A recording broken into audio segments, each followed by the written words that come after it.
देखिए, तो अभी का जो टॉपिक है वो क्या है? वो है cell, battery, internal resistance, internal resistance,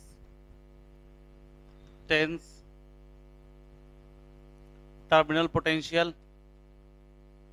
terminal potential. ठीक है, ये अभी हम लोग को समझना है। एक छोटा सा वीडियो है ना, थ्योरी वाला वीडियो है।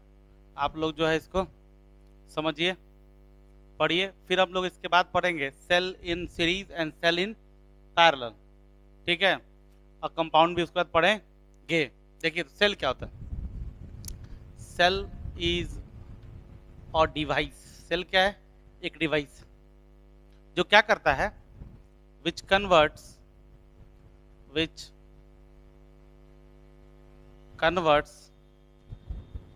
केमिकल एनर्जी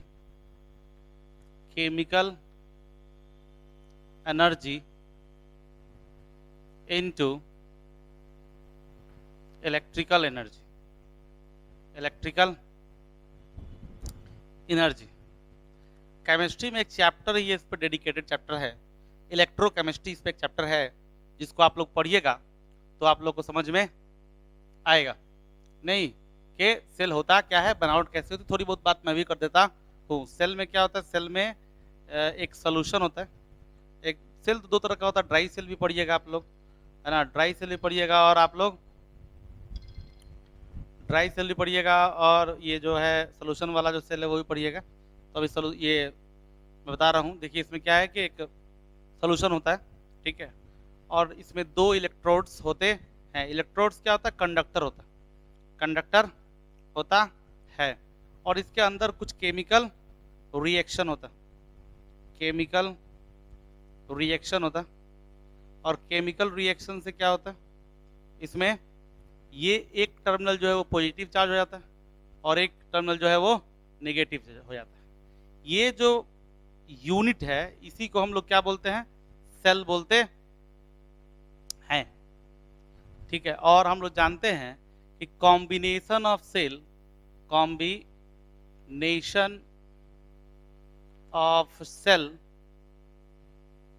इज कॉल्ड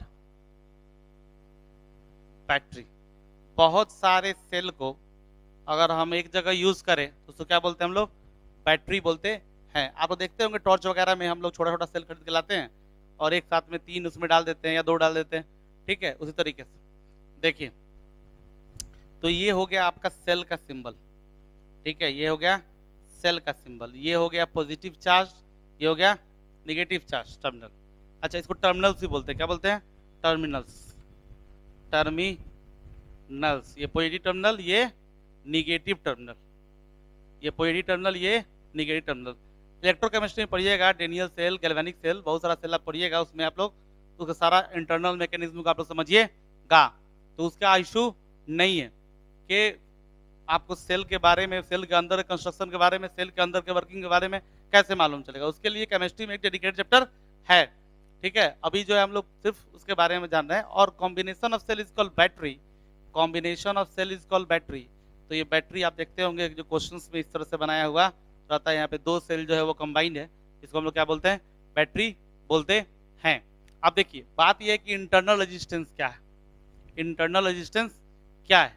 देखिए, जो जो बैटरी के अंदर सोल्यूशन होता है और जो ये इलेक्ट्रोड्स होता है, इसके द्वारा प्रोवाइड किए गए रेजिस्टेंस को, भाई ऐसा तो रहे कि सोल्यूशन के अंदर जब चार्ज फ्लो करेगा, ठीक है, सोल्यूशन के अंदर चार्ज फ्लो करेगा और इलेक्ट्रोड्स का अपना कोई रेजिस्टेंस नहीं होगा, उनका भी कुछ रेजिस्टेंस होगा। हर एक मटेरियल का, हर एक कुछ ना कुछ रेजिस्टेंस होता है। तो सेल के अंदर जो इलेक्ट्रोलाइटिक सोल्यूशन होता है, इसके अंदर जो सोल्यूशन होता है उसको क्या बोलते हैं? Electrolytic solution. ठीक है, इलेक्ट्रोलाइटिक सोल्यूशन, उस सोल्यूशन के द्वारा और इन इलेक्ट्रोड्स के द्वारा जो रेजिस्टेंस ऑफर किया जाता है उसको हम लोग क्या बोलते हैं? इंटरनल रेजिस्टेंस कहते हैं। तो हम लोग बोलेंगे इंटरनल रेजिस्टेंस के बारे में, इंटरनल रेजिस्टेंस के बारे में क्या बोलेंगे? इंटरनल इंटरनल रेजिस्टेंस के बारे में हम लोग क्या बोलेंगे, इंटरनल रेजिस्टेंस के बारे में बोलेंगे resistance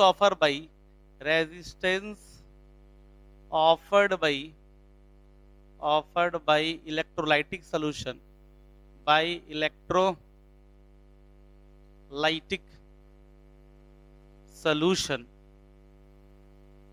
solution and electrodes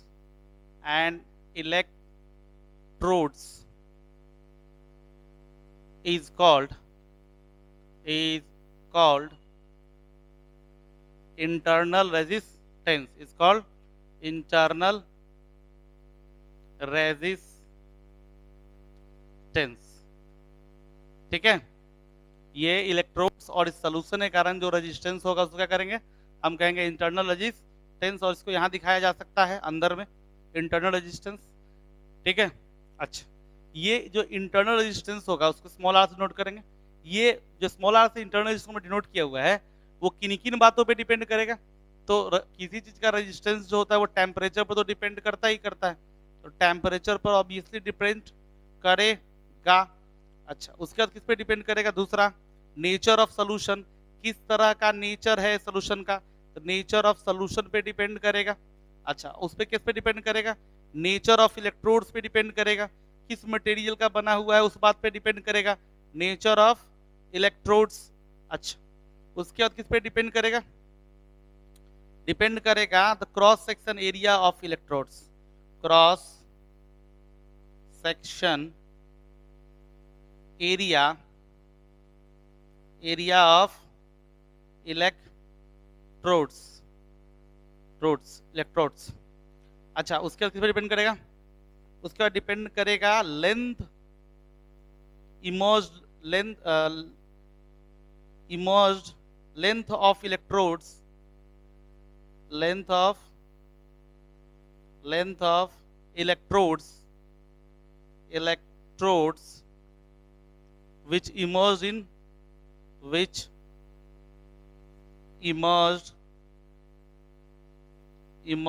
in solution, जो सोल्यूशन में इमर्ज्ड है जो इलेक्ट्रोड्स का लेंथ, उस लेंथ पे भी डिपेंड करेगा और इसके क्रॉस सेक्शन एरिया पे भी डिपेंड करेगा। तो इन 4 या 5 बातों पर जो है हमारा क्या होता है, हमारा जो सेल के अंदर का रेजिस्टेंस होता है वो डिपेंड करता है। एक बार फिर से सुन लीजिए कि सेल क्या होता है, सेल जो है वो एक डिवाइस है जो कन्वर्ट करता है क्या, केमिकल एनर्जी को इलेक्ट्रिकल एनर्जी में। सेल के अंदर क्या होता है, सेल के अंदर सोल्यूशन होता है, वो सोल्यूशन ड्राई भी हो सकता है, वेट भी हो सकता है, उसमें 2 इलेक्ट्रोड्स लगे रहते हैं। इलेक्ट्रोड्स मेनली क्या होता है, इलेक्ट्रोड्स मेनली कंडक्टर होता है, electrodes are mainly conductor, electrodes are mainly conductor, mainly conductor नहीं, ये हो गया सेल। इसके अंदर क्या होगा, इसके अंदर केमिकल एनर्जी जो होगा इलेक्ट्रिकल एनर्जी में कन्वर्ट होगा। इसका इंटरनल मैकेनिज्म पढ़ने के लिए, इंटरनल मैकेनिज्म जो होता है, इसका मैकेनिज्म पढ़ने के लिए आपको क्या पढ़ना पड़ेगा, इंटरनल मैकेनिज्म पढ़ने के लिए आपको पढ़ना पड़ेगा इलेक्ट्रोकेमिस्ट्री जो 12th के सिलेबस में है, 12th के सिलेबस में है, चैप्टर नंबर शायद 3 है। ठीक है, इलेक्ट्रोकेमिस्ट्री, उसमें इसके इंटरनल मैकेनिज्म का पढ़िएगा। ठीक है, ये सेल का क्या हो गया, सिंबल हो गया। कॉम्बिनेशन ऑफ सेल को क्या बोलते हैं, बैटरी बोलते हैं। जब इस तरह का बहुत सारा सेल जोड़ दिया जाता है तो क्या बनता है, बैटरी बनता है।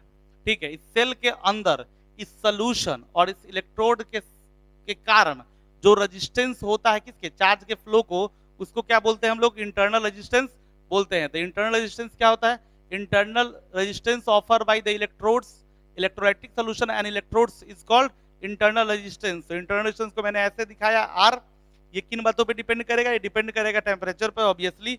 ठीक है, नेचर ऑफ सोल्यूशन पे, किस नेचर का सोल्यूशन उसमें है, नेचर ऑफ इलेक्ट्रोड्स, इलेक्ट्रोड्स का नेचर क्या है, किस क्रॉस सेक्शन का इलेक्ट्रोड्स है और कितना लेंथ उसका इस सोल्यूशन में डूबा हुआ है, इन बातों पे डिपेंड करेगा।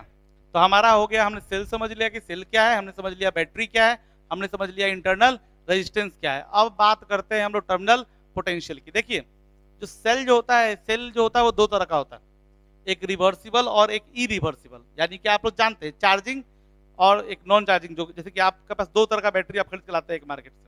एक ऐसा बैटरी जो कभी चार्ज नहीं होता, दैट इज नॉट रिवर्सिबल, नहीं उसको आप चार्ज नहीं कर सकते, एक बार वो चार्ज होकर आया हुआ है, वो डिस्चार्ज हो गया, काम हो गया, खत्म। जैसे कि आपके टॉर्च वगैरह में जो सेल पड़ता है वो, ठीक है, वो डिस्चार्ज हो गया, फिर उसको आप चार्ज नहीं कर सकते हैं। बट जो आपके मोबाइल का जो बैटरी है वो क्या है, रिवर्सिबल बैटरी है ना, उसको आप चार्ज कर सकते हैं। इन्वर्टर में जो बैटरी है वो कैसा बैटरी है, रिवर्सिबल बैटरी, उसको आप चार्ज कर सकते हैं। वो क्या होता है, पहले चार्ज होता है, फिर डिस्चार्ज होता है, फिर चार्ज होता है, फिर डिस्चार्ज होता है, ये प्रोसेस चलता रहता है। नहीं तो हमने क्या समझा, हमने कहा कि बैटरी दो तरह का होता है, चार्जेबल और डिस्चार्ज, नॉट चार्जेबल ना, रिवर्सिबल और नॉट रिवर्सिबल। देखिए अब देखिए ध्यान से इसको, तो हमने पढ़ना है क्या, टर्मिनल पोटेंशियल। टर्मिनल पोटेंशियल क्या होता है, आइए देखिए। अब क्या है कि हम लोग के साथ एक दिक्कत है, ये जो मैंने सेल बनाया है और सेल के अंदर ये स्मॉल आर का रेजिस्टेंस दिखाया है, इसको बार बार तो हम सेल इतना बड़ा बना नहीं सकते, हम लोग बार बार बहुत बड़ा सेल बना नहीं सकते और इस तरह से उसका इंटरनल रेजिस्टेंस दिखा नहीं सकते। तो इस कारण से अब जो है हम लोग सेल जब उसका इंटरनल रेजिस्टेंस दिया रहता है तो हम लोग क्या करते हैं, उसका इंटरनल रेजिस्टेंस अंदर दिखाना तो पॉसिबल है नहीं, तो हम इसको करते क्या है, इसको बैटरी के बगल में ही दिखा देते हैं। ये सेल हो गया, इसका ईएमएफ हो गया ई, और इसका इंटरनल रेजिस्टेंस हो गया आर। ये हो गया इसका ईएमएफ ई, और ये हो गया इसका इंटरनल रेजिस्टेंस आर। ये क्या है, इंटरनल रेजिस्टेंस, इंटरनल रेजिस्टेंस। अच्छा अच्छी बात है, इंटरनल रेजिस्टेंस है ये। अच्छा तो ये सर हम तो ये जानते थे, ऐसा तो बहुत नहीं, देखिए आप जानते थे, ऐसा पढ़े थे, पर ये इंटरनल रेजिस्टेंस आप पढ़े नहीं थे। उसमें क्या था कि एक सेल आता था और उस सेल या बैटरी आता था, और करते थे क्या, सिंपली उसको हम लोग एक एक्सटर्नल रेजिस्टेंस से जोड़ देते थे। और जोड़ दिया तो हम लोगों को क्या करना है, हम लोग कहना है कि भैया कि यहाँ जो वोल्टेज होगा, इसके पास एक रेजिस्टेंस है, तो यहाँ जो वोल्टेज होगा वो बैटरी के वोल्टेज के बराबर होगा। नहीं, जितना आपने बैटरी इसमें जोड़ा है, जितना ईएमएफ का बैटरी जोड़ा है, जितना वोल्ट का बैटरी जोड़ा है, वो सारा का सारा वोल्ट क्या होगा, इस रेजिस्टेंस के सामने होगा। यानी कि यहाँ का टर्मिनल पोटेंशियल का मतलब क्या हो गया, टर्मिनल पोटेंशियल का मतलब हो गया दो इलेक्ट्रोड के बीच में जो पोटेंशियल डिफरेंस आपको अवेलेबल होता है। नहीं, टर्मिनल पोटेंशियल क्या है, टर्मिनल पोटेंशियल क्या है, terminal potential is the potential difference, it is the potential difference, it is potential difference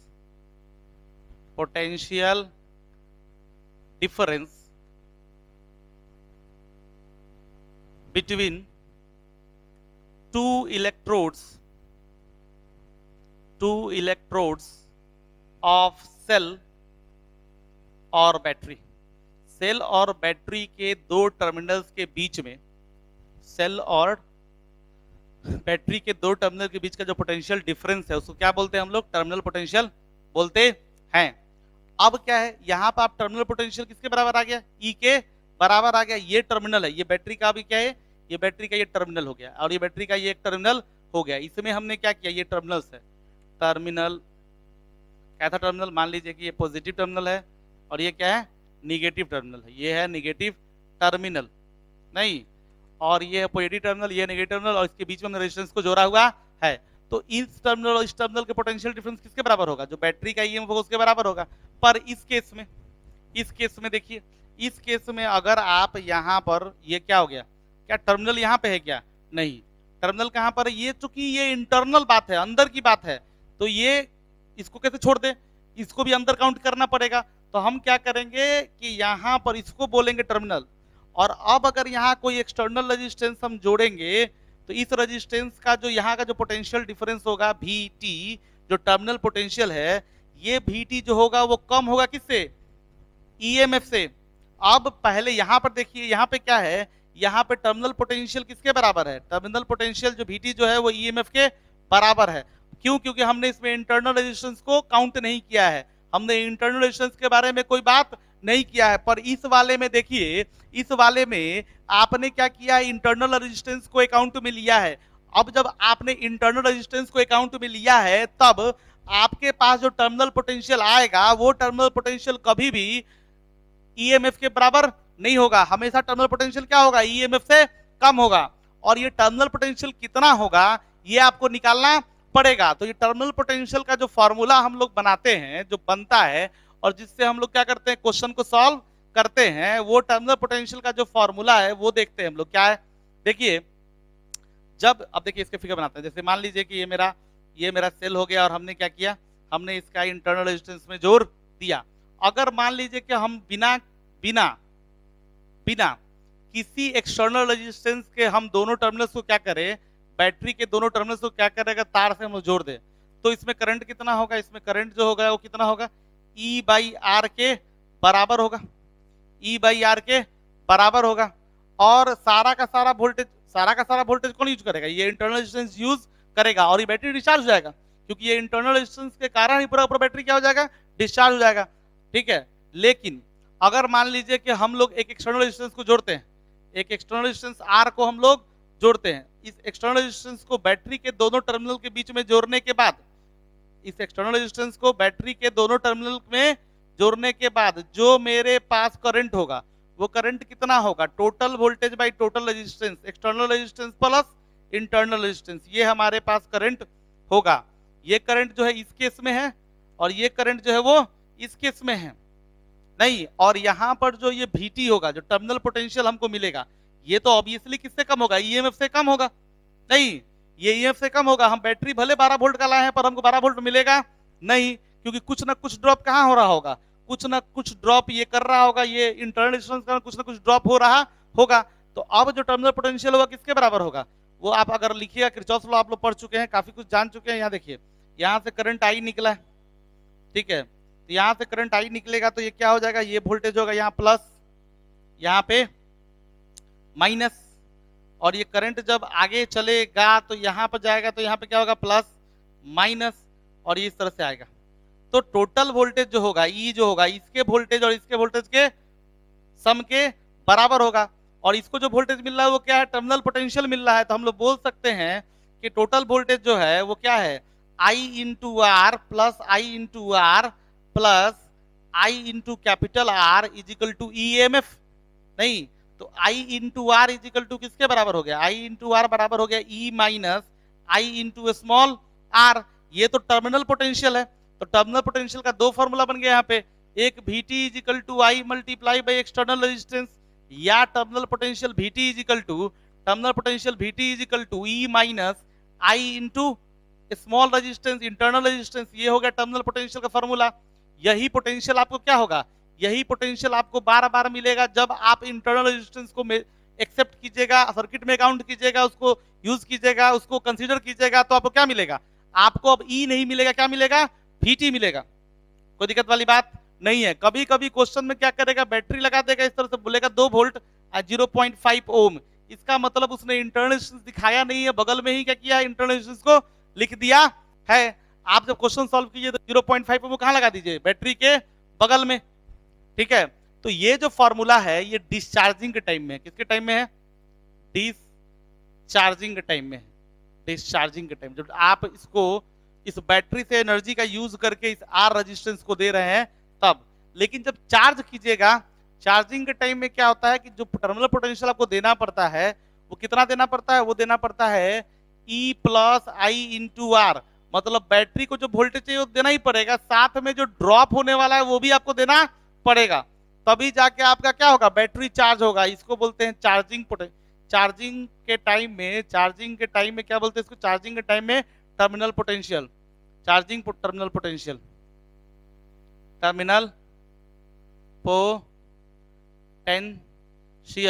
बात समझ में आपके नहीं आई, नहीं आई कि नहीं आई भाई, समझे क्या बात, समझे क्या कि अब जो है अगर हम लोग ये इंटरनल रेजिस्टेंस को अकाउंट कर लेंगे तो अब जो एक्सटर्नल रेजिस्टेंस होगा, जो एक एक्सटर्नल रेजिस्टेंस हम लगाएंगे जो आर इक्विवेलेंट होगा, मतलब बहुत सारा हम रेजिस्टेंस लगा ली तो एक तो रेजिस्टेंस बनाइएगा ना सबको जोड़ के आर इक्विवेलेंट, तो जो आर इक्विवेलेंट होगा या एक एक्सटर्नल रेजिस्टेंस होगा उसको अब टोटल का टोटल ईएमएफ नहीं मिलेगा। क्यों नहीं मिलेगा टोटल का टोटल ईएमएफ, क्योंकि अब उसके इंटरनल रेजिस्टेंस के कारण भी कुछ ना कुछ ड्रॉप होगा, और आपको जो मिलेगा वो क्या होगा, आपको जो मिलेगा वो टोटल बैटरी के ईएमएफ में से जो इंटरनल रेजिस्टेंस में ड्रॉप हो जाएगा उसको घटा के आपको मिलेगा, ठीक है। और वही आप जब इसको चार्ज करते रहिएगा तो आपको क्या करना पड़ेगा, बैटरी को जितना वोल्टेज चाहिए चार्ज होने के लिए वो देना ही पड़ेगा, बैटरी जितना वोल्ट का है उतना तो आपको वोल्टेज देना ही पड़ेगा, साथ में उसके इंटरनल रेजिस्टेंस के अंदर जो ड्रॉप होने वाला है उसको भी आपको देना पड़ेगा, यानी कि चार्जिंग के टाइम में वोल्टेज आपको ज्यादा देना पड़ेगा। और जब आप उसको यूज करते रहिएगा, जब आप उसको यूज करते रहिएगा तो क्या होगा, आपको उतना पोटेंशियल नहीं मिलेगा जितना जितना उसका रेटिंग है बैटरी का। बैटरी 9 वोल्ट का है तो 9 वोल्ट आपको मिलेगा नहीं। क्यों नहीं मिलेगा? क्योंकि उसमें कुछ ना कुछ ड्रॉप हो रहा है, उसके इंटरनल रेजिस्टेंस में घट के मिलेगा। यानी कि इंटरनल लॉस से, इंटरनल रेजिस्टेंस के कारण आपको लॉस हो रहा है कि नहीं हो रहा है? चार्जिंग के समय आपको ज्यादा देना पड़ रहा है, जब आप उसको यूज कर रहे हैं तो थोड़ा क्या हो रहा है, I/R घट के मिल रहा है। तो ये आपको जो है मेन प्रॉब्लम है। और हर एक बैटरी का कोई, अभी तक जो बैटरी हम लोग पढ़ रहे थे वो आइडियल बैटरी था। उस आइडियल बैटरी में क्या था? उस आइडियल बैटरी में कोई इंटरनल रेजिस्टेंस नहीं था। अभी जो हम लोग पढ़ रहे हैं उसमें क्या होगा, हर एक बैटरी में क्या होगा, इंटरनल रेजिस्टेंस होगा। तो ये छोटा छोटा टॉपिक था, छोटी छोटी बातें थी जो आपको समझा हम दिए हैं। ठीक है, अगले क्लास में फिर हम इसको क्या करेंगे, फिर से हम लोग इस बात को एक जगह करेंगे, एक बात समझेंगे और तब जाके इस पे क्वेश्चन करना हम लोग शुरू करेंगे। पहले इसका सीरीज पढ़ेंगे, फिर इसका पैरेलल पढ़ेंगे, cell in series, cell in parallel. और जब ये सब कुछ हम लोग पढ़ लेंगे, cell in series and cell in parallel, उसके बाद हम लोग क्या होगा, उसके बाद हम लोग आगे बढ़ेंगे और हम लोग पढ़ेंगे Wheatstone bridge, meter bridge, और सबसे लास्ट वो है पोटेंशियोमीटर। तो चैप्टर में ज्यादा कुछ बचा नहीं है। ठीक है, ये छोटा छोटा डेफिनेशन सब है, छोटी छोटी बातें हैं। ठीक है, वो आपको समझना चाहिए। ठीक है, तो ये फॉर्मूला सब याद रखिएगा, इन बातों को देखिए, समझिए, और फिर हम लोग आपसे मिलते हैं अगले वीडियो में। वो छोटा वीडियो है, आराम देखिएगा और आप लोग सबको समझ में आ गया है। ठीक है, चलिए।